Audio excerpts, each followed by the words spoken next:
আমরা স্কুলে ঢুকতে চাইছিলাম কিন্তু ঢুকতে দিল না, ওরা আমাদের ঢুকতে দেয় নাই। কারণ আমরা হেড অফিসে যাবো।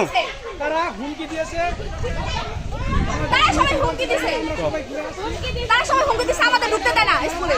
এই কথা এই কথা ক আমরে স্লোগান দেই, জলদি স্লোগান দে, কি কথা স্লোগান দে, ভালো স্লোগান দে।